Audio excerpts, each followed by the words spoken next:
ये तो कहने के काबिल नहीं हूँ मगर खाने पीने में इतने तकल्लुफात। एक आदमी है 17 रंग का नाश्ता है। हाँ 17 रंग का नाश्ता। और जो तुम्हारे जवाब होते हैं, मंगनियां होती हैं, रिश्ते होते हैं, कुछ लोग उसका फोटो खींच के व्हाट्सएप पे डालते हैं सोशल मीडिया पे। तो नाश्ते की टेबल नहीं बल्कि ऐसा लगता है कि मिठाई का भंडार है पूरा।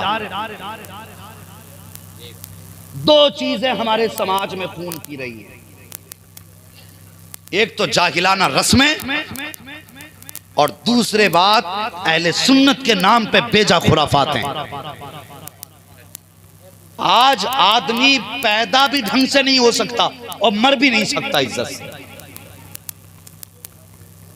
हाँ अगर बेटा तुम्हारे पैदा हुआ कि इस घर में कोई बीमार पड़ा है, आतिशबाजी का आलम, धबा धब कोई मर रहा या जी रहा पता ही नहीं, तेरे घर का बारूद दूसरे के घर में गिर रहा है और कहता मैं मुस्तफा का उम्मती हूं। मेरे नबी ने फरमाया मोमिन वो है जिसके हाथ ज़बान से किसी मुसलमान को तकलीफ ना पहुंचे। तूने अपनी शरीयत बना रखी है, दे पटाखे आसमान पे धमाधम है, बदबू बारूद पड़ोसियों के घर में। और दूसरी बात और बता दूं, हालांकि उसका मौका नहीं है लेकिन कह दूं ताकि ये रस्मों का जनाजा निकलना चाहिए। दूसरी बात, आज गरीब मरने से पहले सोचता है, उसे अपनी बीमारी की इतनी फिक्र नहीं होती जितने उसे अपने मौत के बाद के खर्चों की फिक्र होती है। ये बहुत बड़ी खुराफात है। अभी इंतकाल हुआ और देगों पे देगे चल रही है। अभी लाखों रुपए वो दवा में लगा के बैठा है और हजारों रुपए उसके कफन में लगे।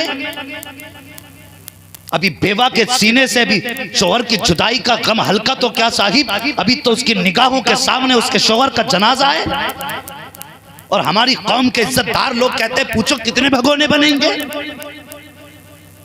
इज्जतदारों, खाक के इज्जतदारों, उधर गरीब बीमारी में मरा, कर्जे में डूबा है और तुम्हें बिरयानी की पड़ी है और कहते हो ये मसला के आला हजरत है। झूठे हो तुम, और ये मसला के आला हजरत को बदनाम करने की साजिश है। हाँ ये कड़वी सच्चाई है जो बयान कर रहा हूँ साहिब, ये उम्मत मुस्तफ़ा का तरीका नहीं है। अगर तुमने देखा कि कोई गरीब मर गया है तो बजाय उसके यहाँ पर नमक का पानी पी के जाने के बेहतर ये तक अपने घर से चले थे। अल्लाह ने तौफीक दी थी तो 150-500 रुपए अपनी जेब में डाल के उस मरने वाले के घर आते, उसके बेटे को बुलाते, प्यार से शफकत भरा हाथ रखते और कहते बेटे उदास ना होना, आज के बाद अगर बाप का साया नहीं है तो हम मौजूद है। जिंदगी में कोई दुख पहुंचे तो तन्हाई का मत करना, हमारे दरवाजे पे आ जाना, जो जरूरत होगी। हम बाप का प्यार तो नहीं दे सकते लेकिन कम से कम तेरा दुख बांटने की कोशिश करेंगे। ये कहने के बाद अपनी जेब से 1500 निकालते, गरीब की जेब में डाल देते। अल्लाह की कसम खा के कहता हूँ, गरीब की जेब में पैसा जाता, उसका बोझ हल्का होता, इधर गरीब मुस्कुरा देता, उधर खुदा की रहमतें मुस्कुराना शुरू कर देता। ये है मसला के आला हजरत और ये है मेरी मुस्तफा की दी हुई तालीम का तरीका। बदलिए इन रस्मों को। और नाश्ते में तकल्लुफात, हमारी कौम बर्बाद क्यों है बता दूं, ये नाराज तो नहीं होंगे। अल्लाह आपको सलामत रखे, क्योंकि कड़वी बातें सुनने के लिए भी बड़ा जिगर चाहिए। कुछ लोग उठ के चल देते कि मौलवी देखो हम नहीं बुलाया और हम ही सुना के जा रहे हैं। बस यूं समझ लो इस बज़्म का मकसद है इस्लाह के मफासिद।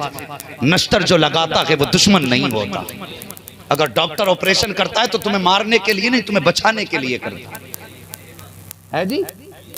हाँ अगर कोई मरीज आधे ऑपरेशन पे उठ के भाग जाए तो फिर क्या होगा, नासूर बन जाएगा। पूरा ऑपरेशन के बाद पट्टी करा के उठना चाहिए बेड से, वरना खैरियत नहीं है।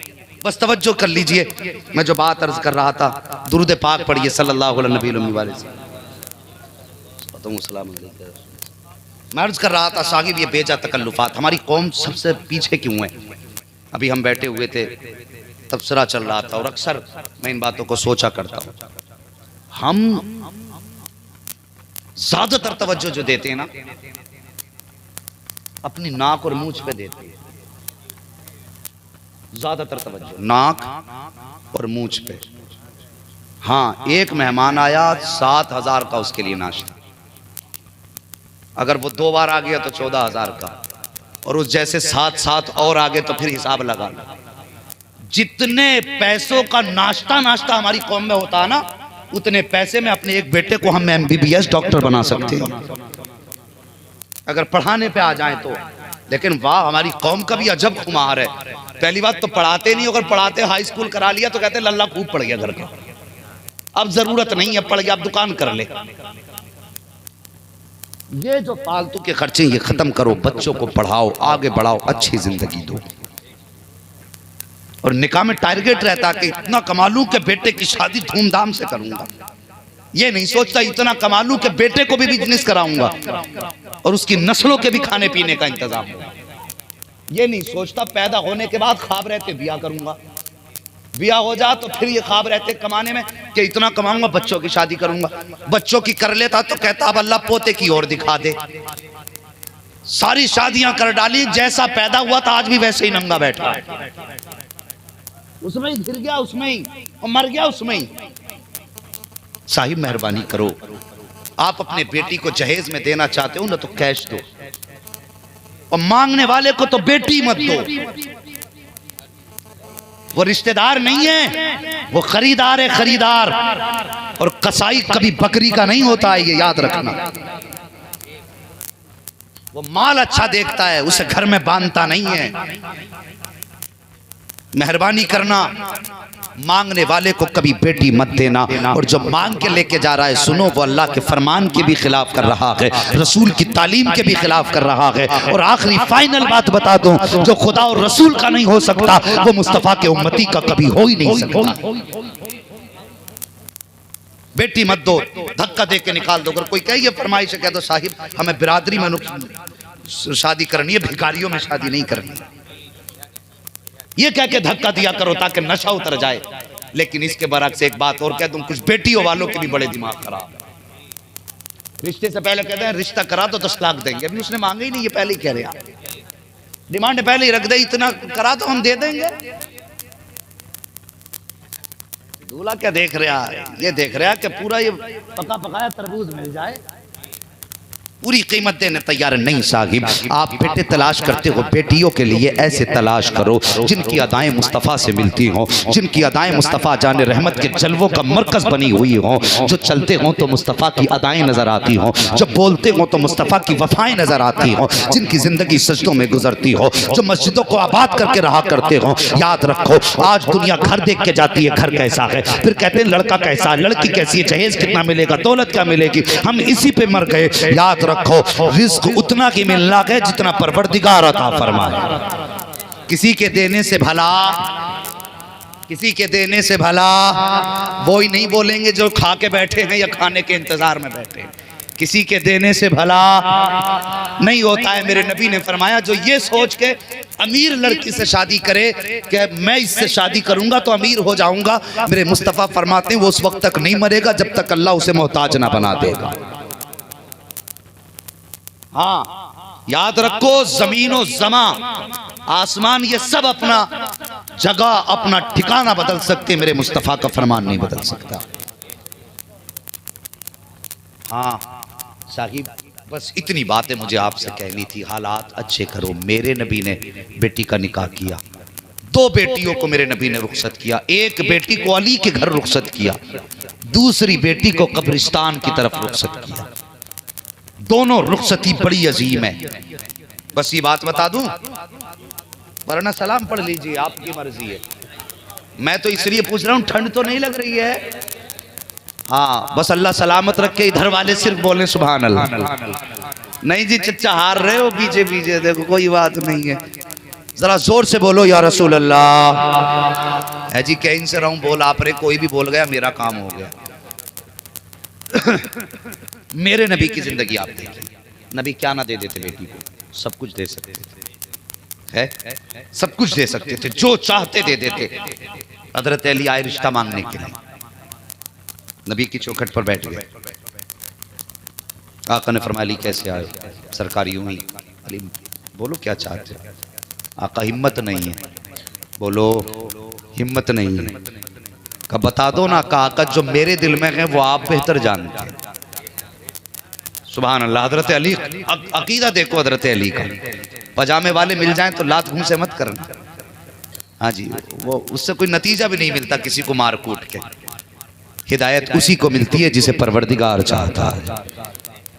हाँ जी, बस का जो मेरे दिल में वो आप बेहतर जानते हैं। आका फरमाते अली हम तुम्हारी जबान से सुनना चाहते हैं। हजरत अली कहते हैं आका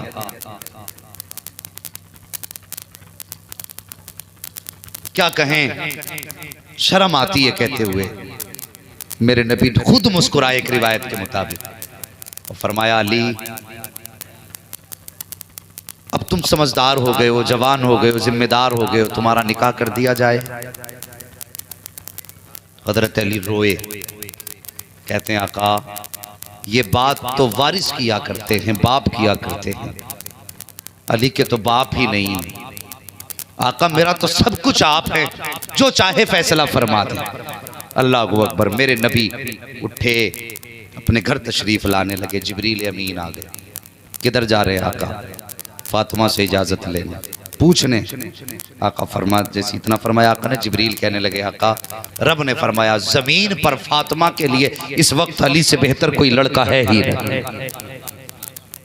ये तवज्जो है कि अली से बेहतर फातिमा के लिए जमीन पर कोई लड़का फातिमा के लिए नहीं है। इतना कहा, मेरे नबी फरमाते हैं हाँ जिब्रील ये मुझे भी मालूम है, लेकिन मैं अपनी बेटी से पूछने जा रहा हूँ ताकि उम्मत को भी सबक हासिल हो जाए। कहा किस लिए? कहा उम्मत को भी पता चल जाए कि जिस तरह बेटों के रिश्तों से पहले बेटों से पूछा करते हो, एक बार बेटी से भी पूछ लिया करो, वो भी हकदार होती है। सिर्फ बेटों का जिक्र नहीं होता, बेटियों का भी जिक्र होता है। क्या हमारे समाज में ऐसा नहीं होता? बेटों से 10-10 बार जाके पूछा जाता है। अपनी बीवी से जाके कहता जा इससे जाके पूछ ले, मैंने इसका फला जगह रिश्ता कर दिया है, वहां कह के आया हूं, इसकी क्या मर्जी है। तो बेटे इतना सुनने के माँ के मुंह से इतना सुन के बेटा कहता नहीं नहीं मुझे वो लड़की पसंद नहीं है, मैं अपनी मर्जी से निकाह करूंगा। जालिम, शर्म नहीं आती? बाप की जबान को ठुकरा देते हो। अगर इसके बरक्स बेटी से पूछा जाए, एक बार भी अगर बेटी से पूछ लो, पहली बात तो पूछने की नौबत ही नहीं आती, कभी बेटी से पूछा भी नहीं जाता है। जब बेटी का निकाह रिश्ता किया जाता है तो बेटी कभी नहीं कहती है किसके साथ रिश्ता किया है, वो अपाहिज है कि लूला है, लंगड़ा है कि अंधा है, कमाता है कि नहीं कमाता है। बल्कि जब उसे पता चलता है उसके बाप ने निकाह रिश्ता कर दिया है, गर्दन झुका के बैठ जाती है। कभी बाप से शोहर के बारे में नहीं पूछती है। अगर उससे पूछा जाए कि तू क्यों नहीं पूछती है, कि तेरा हक नहीं है, तो वो कहते कि साकिब हक मेरा भी है, जिगर मेरा भी है, दिल मेरा भी है, लेकिन सब कुछ मेरी नजरों में मेरे बाप की इज्जत से ज्यादा नहीं है। हाँ मैं भी इनकार कर सकती हूँ, मैं भी मना कर सकती हूँ, लेकिन अगर मैंने मना कर दिया तो मेरे बाप की जबान की इज्जत का जनाजा निकल जाएगा। मैं शराबी के घर में रह सकती हूँ, लेकिन बाप की बेइज्जती को बर्दाश्त नहीं कर सकती। ये बेटी होती है। तो साहिब मेरे नबी फरमाते मुझे फातिमा से पूछना है। आका करीम घर में गए, सैयदा फातिमा आटा गूंद रही। फरमाया फातिमा जरा जल्दी उठो। कहा अब्बा जी एक रोटी तो बना दूं? कहा नहीं बेटी रोटी बाद में बनाना, जल्दी आओ। हजरत फातिमा आई। कहा जी बाबा। कहा फातिमा अली दरवाजे पे आए हुए हैं, आपके लिए निकाह का पैगाम है, आपकी क्या राय है? इतनी बात कही, अल्लाह अकबर। सैयदा फातिमा तो ज़हरा रोने लगी, बाप के सीने पे सर रख के कहा बाबा ये बातें तो माएँ पूछा करती हैं, आज आप मुझसे पूछ रहे हैं। मेरे नबी की चश्मा ने नबूवत बरसने लग गई। फरमाते फातिमा कहां से लाऊं खदीजतुल कुबरा? जब तुम छोटी थी उनका इंतकाल हुआ था, तो जाते वक्त उन्होंने तुम्हारा हाथ मेरे हाथ में दे के कहा था आका मैं जा रही हूं, लेकिन मेरे जाने के बाद मेरी फातिमा को खदीजतुल कुबरा की कमी महसूस नहीं होनी चाहिए। ए फातिमा मैंने सारी जिंदगी बाप बनकर के तेरी परवरिश की है, माँ का प्यार भी मैंने तुझे दिया है, मेरे दामन में तुझे ममता की आंचल की भी हवाएं मिली हैं, बाप की शफकतें भी मिली हैं। फातिमा कहां से लाऊं खदीजतुल कुबरा? ए बेटी जब मैं ही हूं तो मैं ही तुमसे पूछ रहा हूं। अल्लाह अकबर मेरे नबी ने रिश्ता तय कर दिया। अल्लाह अकबर। कुछ दिन गुजरे, हजरत अबू बकर सिद्दीक आ गए। जैसी आए अबू बकर सिद्दीक कहते आका आपने बेटी का रिश्ता कर दिया है और अबू बकर को बताया तक नहीं। अल्लाह अकबर। सुनो मेरे नबी अबू बकर से कितना प्यार करते हैं और अबू बकर अली से कितना प्यार करते हैं। ये इख्तलाफात का जनाजा निकालो। मेरी कौम में तुझसे कहना चाहता हूँ अगर बेईमान होके मरे तो जिंदगी भर के सजदे बेकार हैं। अगर बाप भी हैं ईमान के साथ चले जाओगे तो कब्र में मुस्तफा बचाएंगे, हश्र में उनकी औलाद बचा लेंगे। मगर जरूर ये ईमान का दामन हाथ से न छूटे। किसी के बहकावे में मत आना, फितने हर दौर में उठे हैं। अब जरा गौर से सुनो। हजरत अबू बकर सिद्दीक आए, कहते हैं आका अली का आपने फातिमा का रिश्ता कर दिया, बताया तक नहीं। आका करीम आपने हर मौके पे अबू बकर से मशवरा लिया, आज नहीं लिया। मेरे नबी फरमाते हैं क्या करते अबू बकर? कहते हैं आका मेरा दिल चाहता है कि दूल्हा अली बने, दुल्हन फातिमा बने, तो जो जहेज हो वो अबू बकर सिद्दीक की दौलत का जहेज होना चाहिए। जो है कि जहेज अबू बकर सिद्दीक की तरफ से हो। ये बात कही, कहा क्या दोगे? आका इतना दूंगा कि दुनिया कहेगी नबी की जैसी बेटी थी वैसा जहेज दिया गया था। शायान शान जहेज होना चाहिए। मेरे नबी ने यूं बाजू पकड़ा अबू बकर का, कहते अबू बकर तुमसे किसने कह दिया मेरी बेटी को जहेज चाहिए, मेरी बेटी को दौलत चाहिए, तुमसे किसने कह दिया? अबू बकर मैंने अपनी बेटी की बड़ी शफकतों के साथ परवरिश की है, लेकिन बेटी को मैंने दुनिया का भूखा नहीं बनाया है। अल्लाह अकबर। अभी ये बात हो ही रही थी, इतने में पर्दे के अंदर से आवाज आई, बाबा आपकी बेटी को भी जहेज चाहिए। किसने कहा फातिमा को जहेज नहीं चाहिए? मेरे नबी फरमाते फातिमा मेरी बेटी होकर के जहेज मांग रही हो? सैयदा फातिमा कहती बाबा मुझे सोने चांदी का जहेज नहीं चाहिए, मुझे हीरे जवाहिरात नहीं चाहिए, मुझे सोने चांदी के बर्तन नहीं चाहिए। फातिमा फिर क्या चाहिए? सैयदा कहती बाबा एक दिन आपने बयान किया था कि जब कयामत का दिन होगा नफ्सी नफ्सी का आलम होगा, अल्लाह के गजब का और जलाल का आलम यह होगा कि जिब्रील की भी हैसियत नहीं होगी कि वो रब की बारगाह में बोल सके, हिम्मत नहीं होगी किसी फरिश्ते को लब खोलने की। आका तो आपने फरमाया था कि सबसे पहले उम्मत के लिए मैं बोलूंगा, सबसे पहले जबान में खोलूंगा और उम्मत के हक में दुआ मैं करूंगा। अल्लाह अकबर। नबी की बेटी कहती बाबा बस फातिमा यही चाहती है। का बेटी क्या चाहती हो? का मेरी ख्वाहिश ये है ए आका जब कयामत के दिन उम्मत के लिए आप हाथ उठा के दुआ करें तो आमीन कहने की इजाजत फातिमा को मिल जानी चाहिए, यही फातिमा का जहेज हो जाएगा। अभी इतनी बात कही थी कि बात मुकम्मल हुई है, इतने में जिब्रील अमीन आ जाते हैं, सलाम पेश करते हैं और पैगाम देते हैं। कहते आका आज दरवाजे पे बेटी आई हुई है और बेटियां दरवाजे से खाली नहीं लौटाई जाती हैं। रब ने फातिमा का जहेज कबूल फरमा लिया है। रब फरमाता है ए महबूब बेटी से कह दो ए फातिमा हमने तुम्हारा जहेज कबूल कर लिया है। जब कयामत का दिन होगा उम्मत का हिसाब व किताब होगा और उस वक्त में मुस्तफा अपने हाथ उठा करके दुआ करेंगे तो फातिमा आमीन कहने की तुम्हें इजाजत हम दे रहे हैं। और आका करीम फरमाते हैं ए फातिमा रब का पैगाम आया है, ए मुस्तफा कयामत के दिन हाथ उठा करके दुआ करना तुम्हारा काम है, आमीन कहना फातिमा का काम है और जन्नत देना मुझ खुदा का। अल्लाह अकबर। वो तो निहायत सस्ता सौदा बेच रहे हैं जन्नत का, हम मुफलिस का मोल चुकाएं अपना हाथ ही खाली। जल्द से हजार करो लाखों करो मगर साहिब कम से कम कुछ ये भी सोचा करो हमें जिंदगी कैसे गुजारनी है। मेरे नबी ने बेटी को रुखसत किया, हजरत उम्मे सलमा से फरमाया उम्मे सलमा घर में कोई नई चादर हो तो ला दो। अंदर गई, आके कहने लगी आका घर में सिर्फ एक चादर है, वो भी जिस पे 17 पैबंद है। मेरे नबी ने अपने आप को संभाला, फरमाया वही ला दो। वो चादर लाई गई। मेरे नबी ने बेटी के सर पे वो पैबंदों वाली चादर रख के फरमाया फातिमा आज 17 पैबंदों वाली चादर ले ले, कयामत में जन्नत की औरतों की सरदारी का ताज अता फरमाऊंगा। वो नबी होकर के बेटी को ऐसे रुखसत कर रहे हैं। आज हम न पिद्दी का शोरवा, वो कहते हैं तो ओहद पहाड़ सोने का हो जाए और हम कहते हैं पानी ला दे तो बीवी ना सुने। ये हमारी औकात है, हमारी बात हमारी बीवी ना सुने और वो कहते तो पहाड़ सोने के हो जाएं। वो बेटी को ऐसे रुखसत करें और हम बुलंदे बांध रहे हैं, कुलाबे गाड़ रहे हैं। और यहां तक हमने बापों को मजबूर कर दिया जहेज देने के लिए कि वो जमीनें बेच के जहेज दे रहे हैं। शर्म आनी चाहिए हमें, शर्म। मुसलमान होने के दावे करने वालों भी ढंग से इंसान ना बने, ऐसे लोग जिनकी वजह से दूसरा इंसान परेशान है। अगर किसी की जायदाद में आग लग गई तेरी बेटी के तेरे बेटे के लिए तो तू तो फख्र से कहता इतना जहेज मिला है कि घर में आ ही नहीं रहा, औकात ही नहीं थी तेरी। और भिखारियों का कोई हिसाब होता कितना मिल जाए? दिल्ली की जामा मस्जिद की सीढ़ी पे बैठने वाले का अकाउंट चेक करोगे करोड़ों अरबों निकलेंगे। हाँ उनकी डीसीएम में चिल्लर जाती है रुपए रुपए। ये भिखारी होते जिनके पास इतना होता कि संभाला नहीं जाता, और उम्मती तो ऐसे होते जितना रखते हैं गिनती में रखते हैं और सबकी ज़कात दिया करते। हाँ, वो ज़कात दिया करते। मेहरबानी करो, किसी बाप को मजबूर ना करो जहेज के लिए जमीन बेचने पर। अगर तुमने किसी बाप की जमीन बिकवा के अपने घर में जहेज के नाम पे ये लानती मुरव्वजा दौलत ला के रख ली, मुरव्वजा जहेज की लानत ला के रख ली, तो खुदा की कसम तेरे घर का जहेज नहीं है, वो तेरी जहन्नम का ईंधन घर में आया है। तूने मुंह फैला के मांग लिया, 10 साल में वो जल जाएगा, गल जाएगा। अगर तेरी वजह से कोई गरीब रोया और जमीन बेच करके कोई फाका कर बैठा तो याद रखना तू यहाँ तो जश्न मनाएगा जहेज के, लेकिन जब मर के कब्र में आएगा अल्लाह की कसम मौत ऐसा धक्का देगी तुझे कि अल्लाह कब्र में लिटा करके इतना रुलाएगा, इतना रुलाएगा कि तेरी आंखों के आंसू खत्म हो जाएंगे, कोई आंसू पोंछने वाला मैसर नहीं।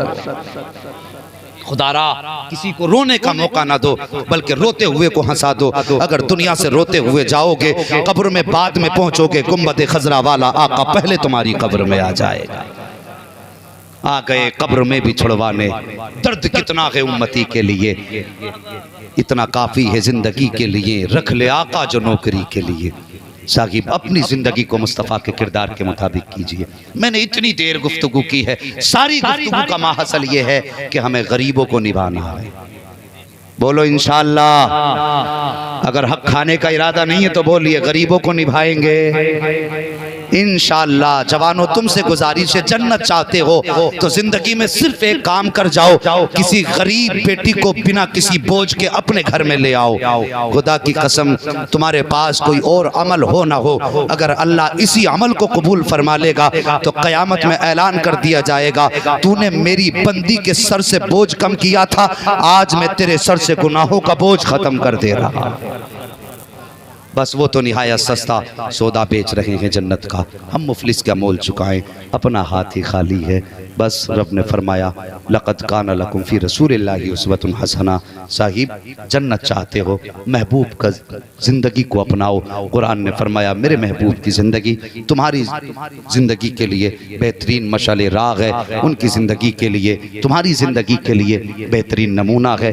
बचपन कैसे गुजारना है मेरे महबूब की ज़िंदगी देखो, जवानी कैसे गुजारनी है मेरे महबूब की ज़िंदगी देखो, हमें अपनी ज़िंदगी के हुकूक कैसे अदा करने हैं उनकी ज़िंदगी देखो। ये सारी ज़िंदगियां हम मुस्तफ़ा की ज़िंदगी के तरीके पे गुजारें। आज हमारे भाई हाफिज़ आफ्ताब आलम साहब, इनके घर वालों ने ये इंतज़ाम किया, एहतमाम किया। मैं दुआ करता हूँ अल्लाह इनकी नस्लों में बरकत अता फरमा, और ये जोड़ा जो मुस्तफ़ा जान रहमत की सुन्नत के बंधन में बंधने वाला है, अल्लाह इस जोड़े में बेपनाह बरकत अता फरमा। इस जोड़े से जो भी नस्लें पैदा हों सबको मसलक आला हजरत का सच्चा पक्का वफादार बना, और मुस्तफ़ा जान रहमत की सुन्नतों का आमिल बना। अल्लाह हम में से किसी को भी उस वक्त तक मौत ना आए जब तक तेरे महबूब का मदीना ना देख लें। अल्लाह इस जिक्र खैर के सदक़े में हम सबको महबूब का मदीना दिखा दे। बस जो हुए अगलात उनको माफ़ फरमाए रब्बे कायनात। जिंदगी ने दिया साथ, फिर होगी मुलाकात, चमन रहा फूल खिलेंगे, जिंदगी रही फिर मिलेंगे। मुसाफिर हैं हम भी, मुसाफिर हो तुम भी, किसी मोड़ पर फिर मुलाकात होगी। फ़कीरान आए सदा कर चले, सदा खुश रहो ये दुआ कर चले। सारे लोग कलमा शरीफ पढ़ लीजिए, ला इलाहा, और जोर से पढ़ लीजिए, ला इलाहा इल्लल्लाहु मुहम्मदुर रसूलुल्लाह, अस्तगफिरुल्लाह रब्बी मिन कुल्लि ज़ंबिन व अतूबु इलैहि। अस्सलामु अलैकुम व रहमतुल्लाह।